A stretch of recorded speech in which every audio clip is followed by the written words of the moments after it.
peace comes out of trust. And you have to show that you trust everybody. For 2.5 years, I did not touch money. And people fed me, people paid my tickets when I had to cross the sea. It was a real experience that love begets love. This idea that humanity is kind of divided into religions or nationalities or races or capitalism or communism or socialism, all these are just labels. Ultimately, we are all humans.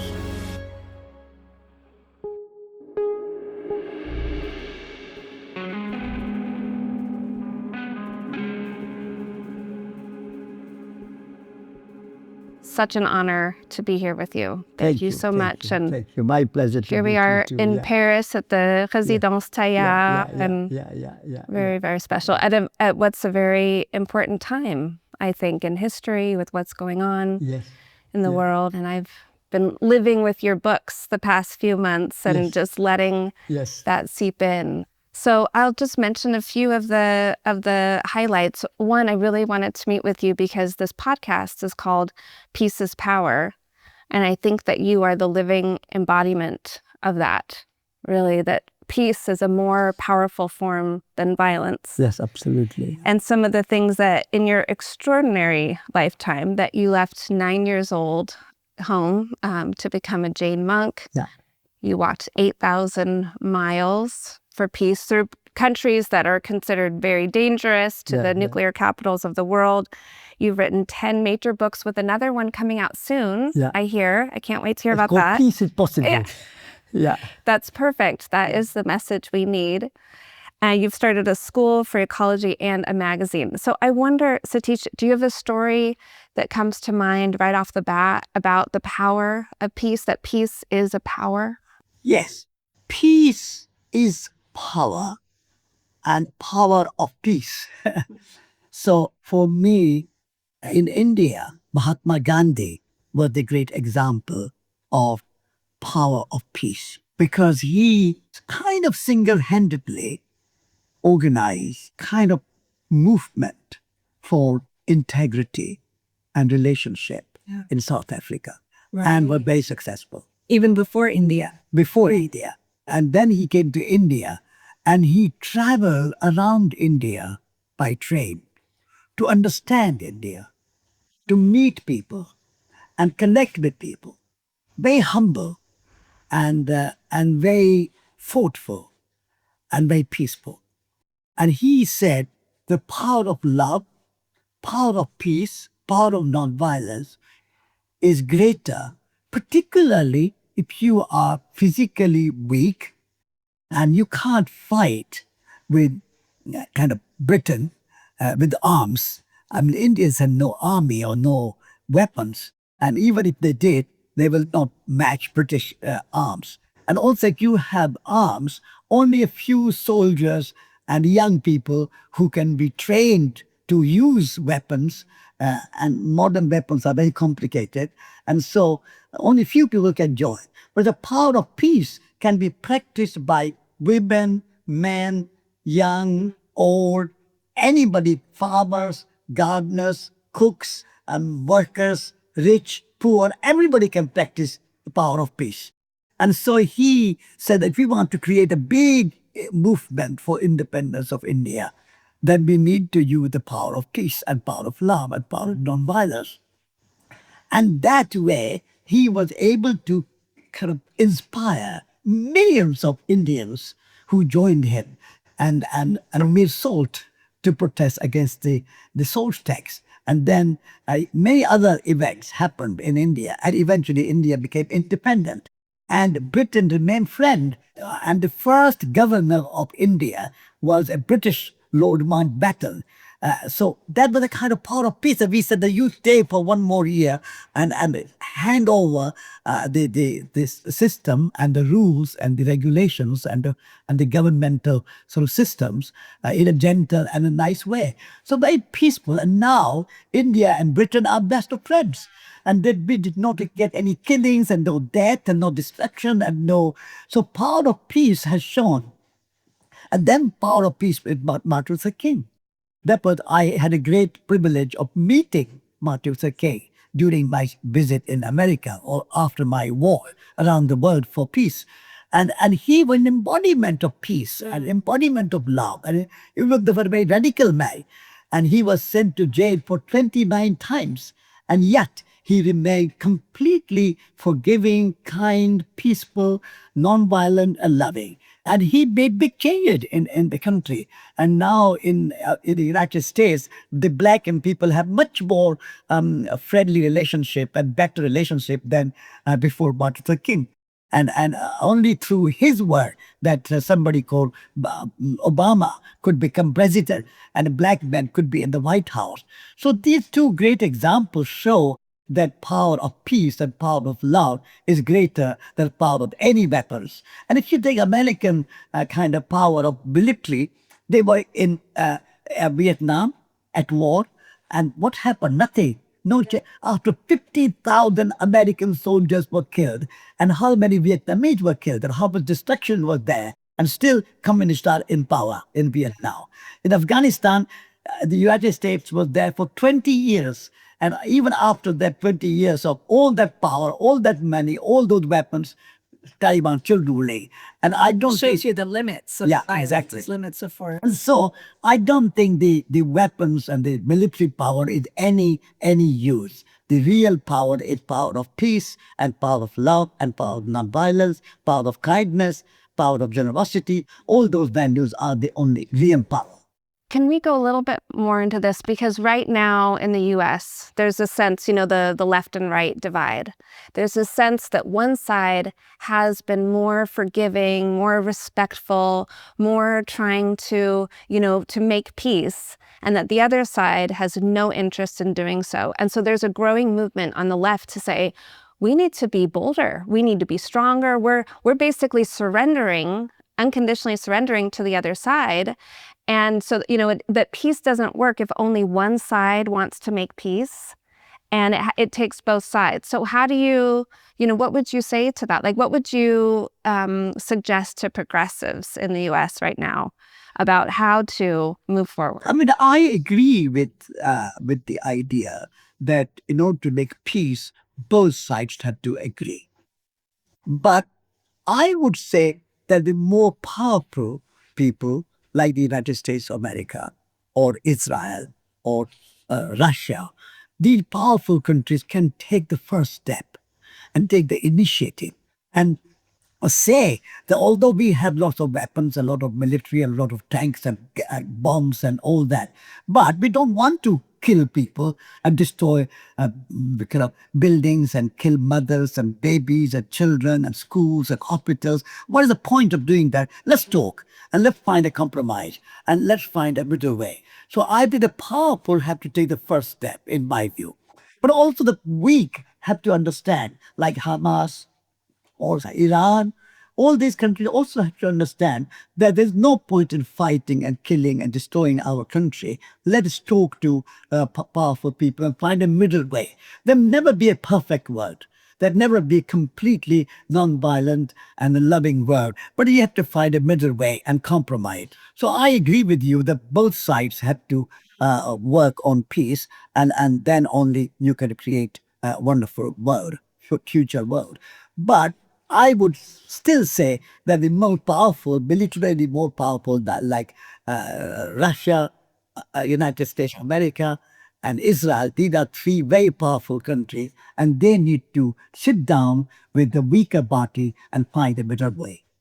And it's interesting because on your walk to the nuclear capitals, when you were saying, everyone should be giving up nuclear weapons and will you commit? And each one of them said to you, oh, we're ready for peace. We're ready to commit as soon as they take the first step. So in a way, it's like true leadership is that willingness to take the first step and make overtures and show through your actions that you do trust the others. This is why when I was in Moscow and I was in Washington, and both places I was received in the Kremlin and in the White House, and I said to them that to some extent, kind of there are two ways to walk.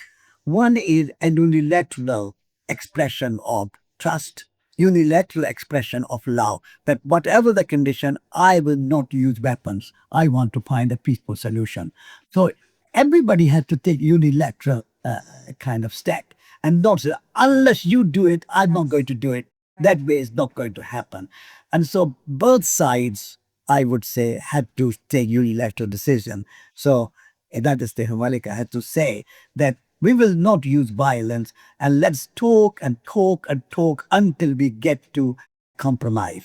And at the same time, Iran and Hamas and Zelensky, all these people also have to say, we are not going to fight like Mahatma Gandhi, like Martin Luther King. We will not surrender, we will not accept injustice. We are prepared to be killed. We are prepared to die, but we are not prepared to kill you. If you had that position, the whole world will support Ukraine, and the whole world will support Iran and Hamas, because they are completely non-violent. And so I would say that both sides have to show unilateral position and accept peaceful way. And Satish, that's what you showed by going on that 8,000-mile walk. It's amazing that you were mentored by Vinoba Bhave. I loved his book, Moved by Love, and that he was responsible for the largest voluntary land transfer in history, millions of acres to the landless. And before your pilgrimage, you went to him. And what did he tell you about your shield and your weapon, what to take with you on your trip? Yes. I said to my teacher, Vinoba Bhave, that I want to walk like you are walking in India. I want to walk to Moscow, Paris, London, Washington for nuclear disarmament and peace in general. And he said that wars come out of fear. Peace comes out of trust. And you have to show in your walk that you trust everybody. And so how do you show that? You show it because you have no money. You go without any money in your pocket. And you trust people that they will feed you and they will house you and they will look after you. And if you can have that trust in your heart and no fear, then you are a true peace pilgrim. And it was a very big idea. And in the beginning, I was a bit worried and reluctant to accept this idea. That how am I going to survive? And sometimes I need a cup of tea, or sometimes I need to write a postcard to somebody. Shoes. Or new shoes. Yes, exactly, my shoes. But then I thought about it, and I thought that Vinoba has so much experience. He had walked 10 years in India. He had walked 100,000 miles Without money. Without any money. And he had persuaded millions of landlords to give land for the poor.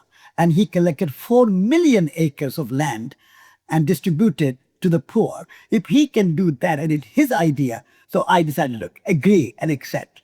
And I went. And I was amazed that for 2.5 years, I did not touch money. And people fed me, people gave me passage, people paid my tickets when I had to cross the sea, like from France to England, and from England to America, and from America to Japan, and from Japan to India. I take boats and aeroplanes, and people paid for that. So when I was in Muslim country, I said, you are Muslims, I love you. And I trust you. And when I went to Christian countries, I said, you are Christians, I love you, and I trust you. Then I went to communist countries, I said, you are communists, Soviet Union at that time. I said, you are communists, I love you, and I trust you. And then I went to capitalist countries, and I said, you are capitalists in Europe and America, I trust you, and I love you. And if I trust you and I love you, you can't had other people not trusting you and not loving you. So for me, it was a real experience that love begets love. Trust begets trust. So I trusted the world, and for 2.5 years, and even now, I don't worry about money. I trust everybody. Wherever I am, I have no fear. I have no fear of anybody. Because this idea that humanity is kind of divided into religions or nationalities or races or capitalism or communism or socialism, all these are just labels. Ultimately, we are all humans. The cosmos is our complete. The planet is our whole. Nature is our nationality. Love is our religion. And we are rooted in our community. So this way, if you have a trust in your heart and peace in your heart and love in your heart, then you can combine the community with cosmos, the intimate with the ultimate. And you can live in peace without fear, without doubt. And even if sometimes your difficulties come, life is difficult, not easy. So ups and downs are part of life. But it's much better to live peacefully and lovingly. And that is not just an idea, that's my experience. I have walked from India to America and to Japan and different countries, different nations, different religions, different political system, different economic system, and yet everybody human, everybody loving. And whether I was meeting the Shah of Iran in a Peacock Palace or the Kremlin or the White House, or I was sleeping on a floor in a poor farmer's house, and I was happy in both places equally. And so the happiness and joy and peace is in your heart. And nobody else can give you peace. Nobody else can give you joy and happiness. Happiness and peace and joy are in your heart, and you have to be the kind of in charge of your own peace in your heart. And nobody else can give you peace. How do we start down that path? Because Satish, you've done such amazing things. I was telling my daughter this morning, I would feel vulnerable even walking around Paris for a day with no money. Like, how will I buy food? How will I get here? You know, it's a feeling of vulnerability to have nothing and to be so dependent, you know, on the universe to provide on others. And so how do we start to exercise that muscle? I'm guessing it got easier for you over time, but where do we begin? First step is to trust yourself and love yourself and know that you have everything. When you were born, a little vulnerable baby, universe put the milk in the breast of your mother. You have been given brain, mind, thinking power. You have been given imagination. You have been given heart, feelings. You have heart, and that's a ka in French. And the word courage comes from ka. So you have been given heart and courage. And that courage has to be cultivated like a seed. And so if you believe in yourself, if you trust in yourself, I had two hands. I can grow food, I can build a house, I can paint a picture, I can write a poem, I can write a book, I can cook food. I can do anything I want with two hands. These two hands don't ask for money, they ask for work. And so I have two legs. I walk around the world. I don't need an aeroplane. I don't need train. I don't need car. I don't need a bus. I don't need a bicycle. I have two legs. I could walk 8,000 miles. Vinoba Bhave could walk 100,000 miles. Buddha could walk around India. So we pilgrims go from South India to North India. So this idea that I'm vulnerable and how will I live without money is completely fear, unnecessary fear. People have lived without money for centuries, and the money is a new invention. And so I don't think we need to worry about money. And money is also good. I'm not against money. You can use money, but the most important thing is your imagination, your creativity, your courage, your heart, your love, and those qualities are much, much bigger and much more potentially more powerful than any amount of money you had. You can be millionaire and still unhappy. You can be millionaire and still fearful. So money does not give you trust or love or peace. Money is only a means to an end. The end is love and peace and kindness. Thank you for that. And how do you start? You start every day thinking about it, meditating on courage and love. Like, how do you learn to play piano? Every day. Yeah, you start with lesson 1 and you progress. Yes, exactly. Every day. You start where you are. Play half an hour. And in the beginning, for 1 month or 1 year, you are not playing very well. But in the second year or third year, you get better and better and better. So as you can learn to play piano, you can learn to trust yourself. You can learn to love yourself. You can learn to be confident and courageous. If every day you focus on it, meditate on it, that I am going to trust, I'm going to love. I'm going to think only beautiful thoughts, beautiful words, beautiful action. I'm not going to say anything bad to anybody. I'm not going to insult anyone. So if I'm not going to do anything bad, nobody else is going to do anything bad to me. Have that confidence. And you can learn to love. You can learn to be confident. You can learn, like you can learn to play piano. You can learn to dance. And you can learn to write. In the same way, you can learn to love and respect other people and be peaceful. This is why many people become monks. They learn every day. Zen monks meditate every day. So we don't have to become monks. We can be at home and learn and meditate at home. But also, what you're saying is a conscious choice to cultivate that, to be inspired by examples of that. I mean, I'm sitting here with you and I feel so inspired. Then the second I open up Instagram and I see a latest thing to be outraged by, it's like we're also eating a diet of rage and selfishness and greed and violence. So it's, in a way, what I'm hearing you saying is we have to consciously choose to nourish ourselves with love and kindness. Yeah. I don't use Instagram. I don't read newspapers because they focus only on the negative. But there's a much bigger positive part in the world. There are 8 billion people. 7.5 billion people are not at war. There are 10 million people in Paris. Maybe 9.9 million people are not pickpocketers or killers or stealers. Yeah. Maybe few people may pickpocket or hurt you or something, and you focus on that. And don't focus on the large numbers of people who are friendly, trusty, loving, kind. I mean, even the shop in front of my house here, the shop was so lovely, so kind, so helpful, so smiling, and so wonderful. So people are very good. So I don't look at newspaper. I don't look at Instagram. I don't look at the social media.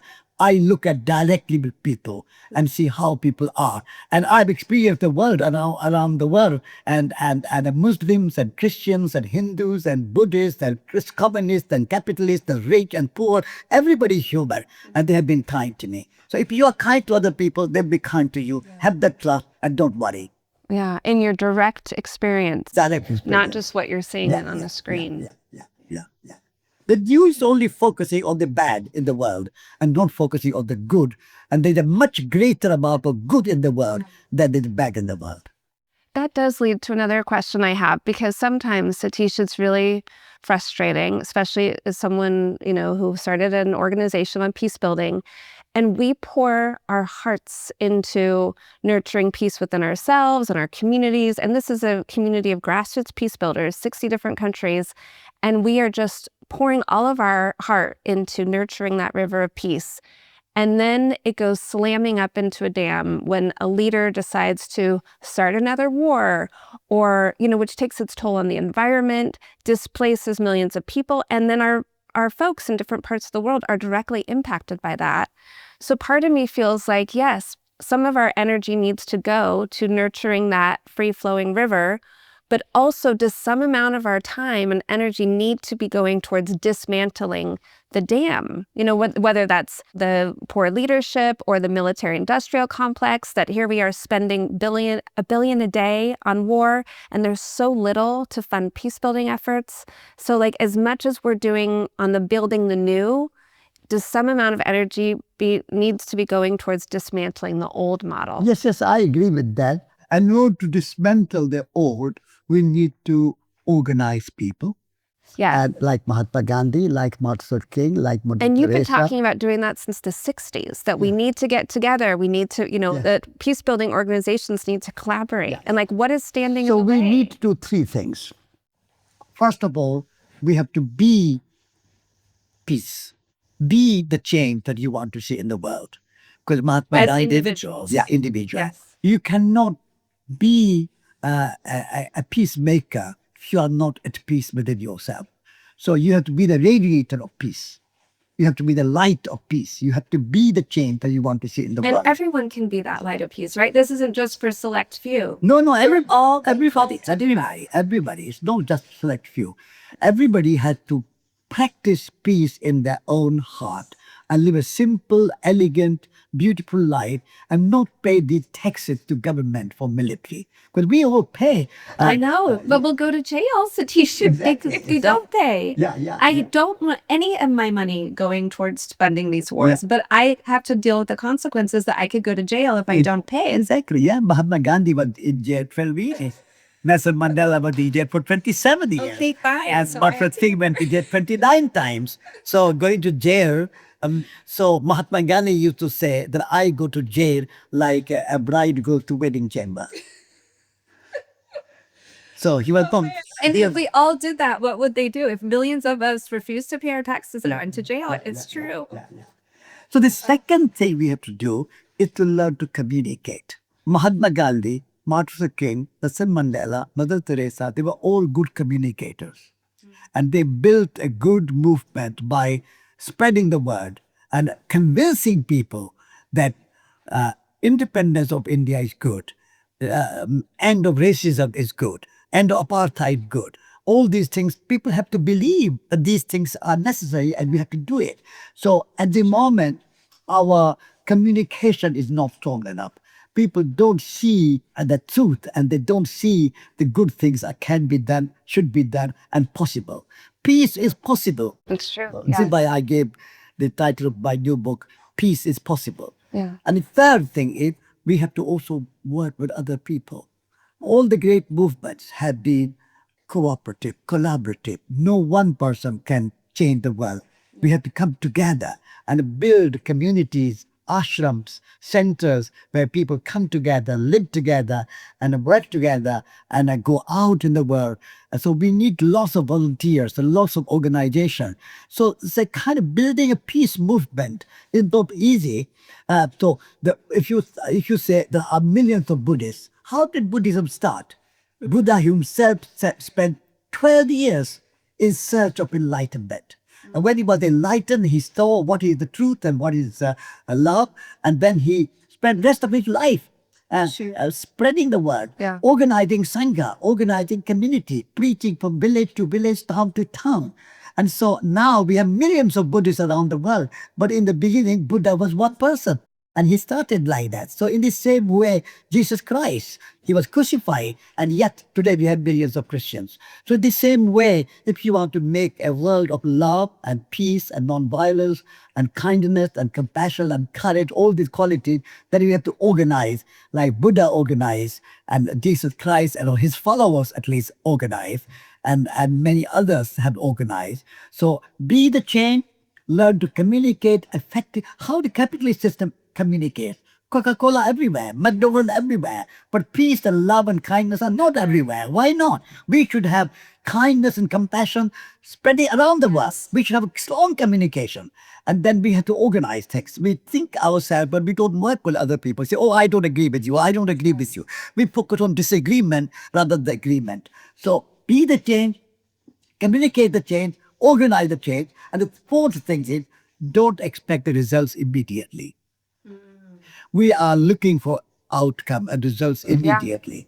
And we say, oh, it didn't work. Yeah. Things will take time. It took long years before racism came to an end and Obama became president. It took long time. I mean, Gandhi started India's independence movement. It did 1913, 14, 15, and India became independent 1947. So nearly 30 years. And so I would say that it takes time to build a movement. So don't expect results immediately. So be the change, communicate the change, organize the change, but don't expect the outcome result immediately. A result will happen whenever they will happen, when the world is ready and the circumstances are all together and ready, change will come. I will act and act and act as long as I live, and that's all I can do. Yeah, I loved in your books when you talked about that the action is the point, that in karma yoga, it's not expecting a result or an outcome. Exactly. It's the purity of the intention and the purity of the action. Yoga of action. Yes. Yoga of action, which is action itself has intrinsic value. I'm talking to you now.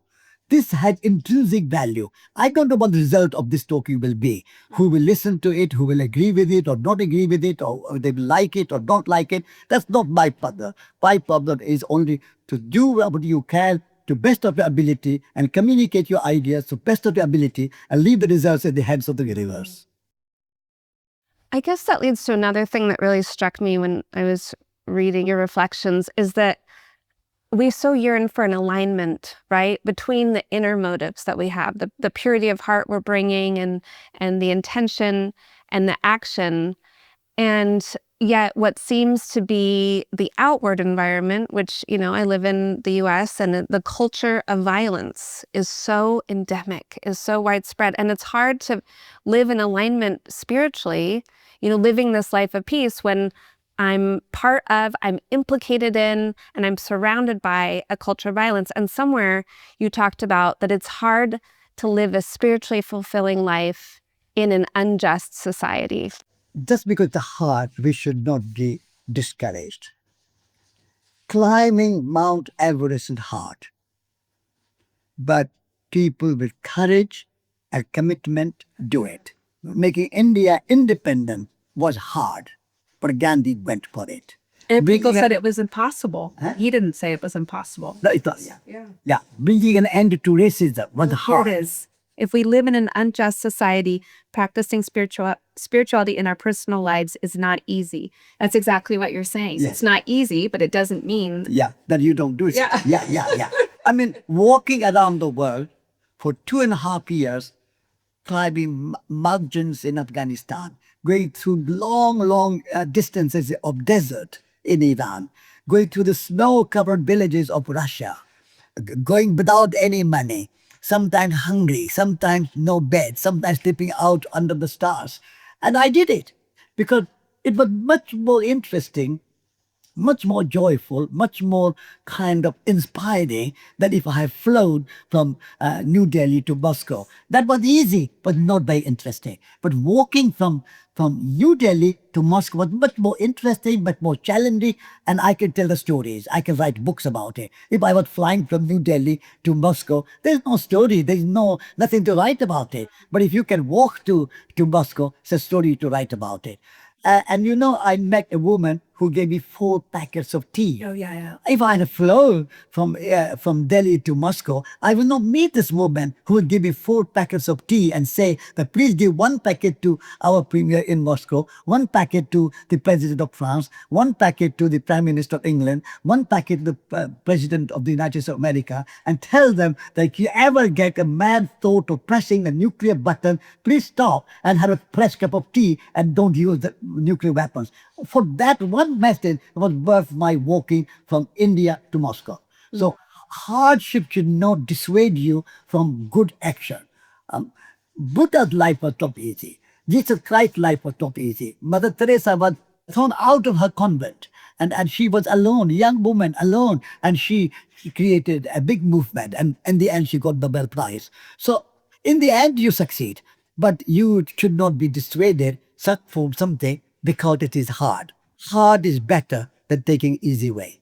I think about that woman who gave you the 4 packets of tea because it's such a beautiful story. And it just also shows the power that one person can make, because she didn't have an outcome plan. She was moved. You guys were having tea. She was inspired to go get these packets of tea and give you this very powerful message. Yeah.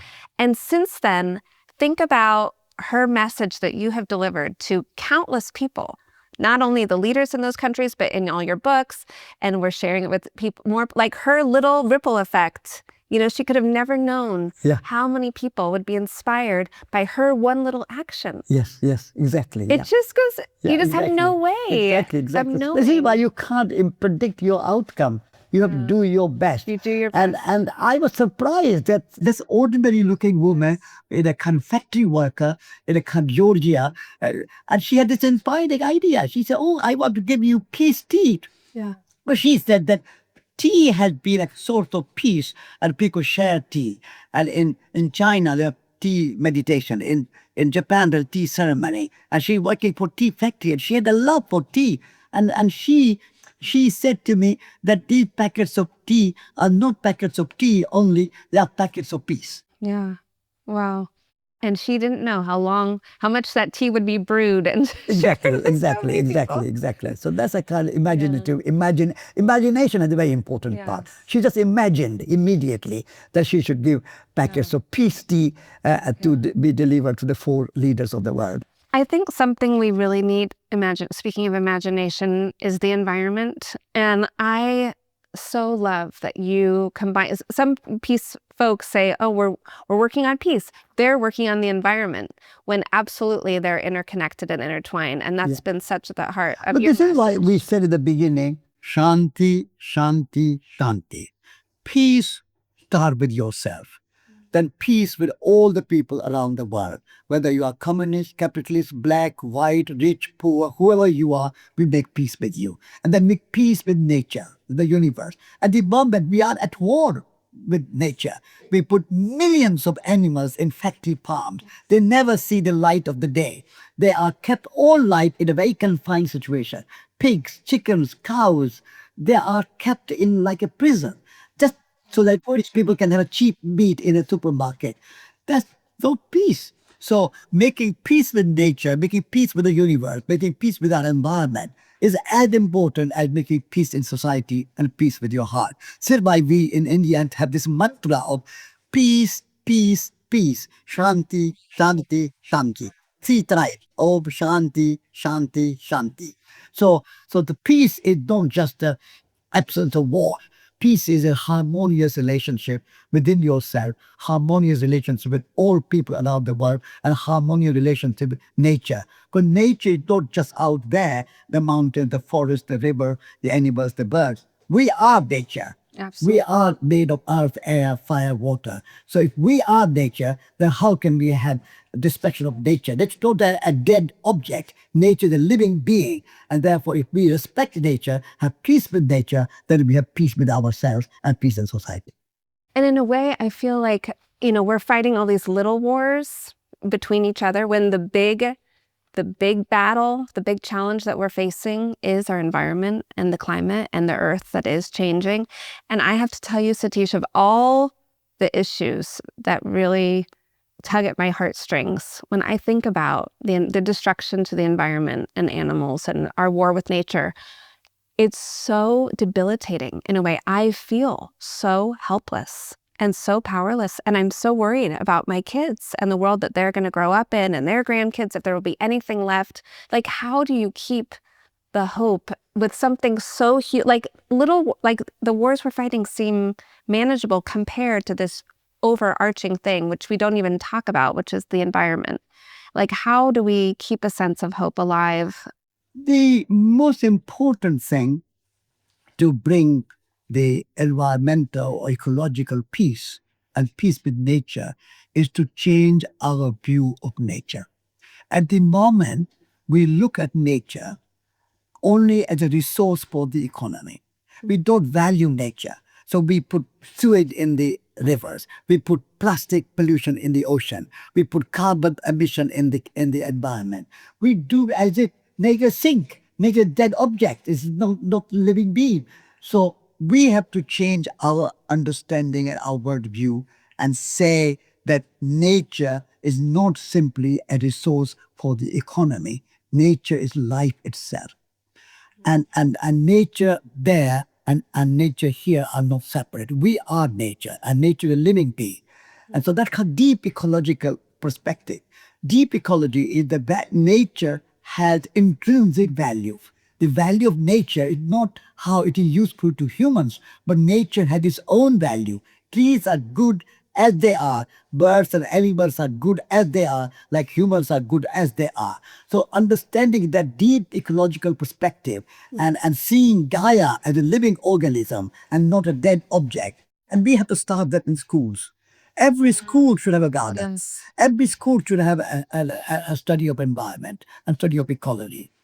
And if our children grow understanding that nature is not simply a resource for the economy, but nature life itself, and we are nature, and what we do to nature, we do to ourselves, that understanding has to be in every school, every university, every college. Young people, they have to learn it. At the moment, our young people are just trained to get a job, so they exploit nature, exploit other people, become rich, have a big house, big car, and have a big pension and die. That's a kind of very kind of bad education. This is why I started Schumacher College. I wanted to have education of head, education of heart, education of hands. All our young people should learn to cook. They should learn to garden. They should learn to love. They should go out and learn from nature. Nature is our teacher. That kind of respect for nature has to start early. By the time you are 40, 50, 60 years old and you are conditioned to think about nature as a resource for the economy, it's too late. So I think education had to start from age 5 and 10 and 15. And at that time, if you can educate our children, then at the moment our children are brainwashed. They are conditioned to think that nature is only to be exploited. And humans are above nature. Humans are superior to nature, and nature only there below us. And ultimately, that way of thinking hurts. It's heartbreaking when we take notice of what we are doing to our earth, to our home. Yeah. It really, it hurts. Yeah. So then I would hope that that would prompt us to change. Yeah. Our home. Nature is our home. Planet is our home. That's the ecosystem. Eco in Greek means whole.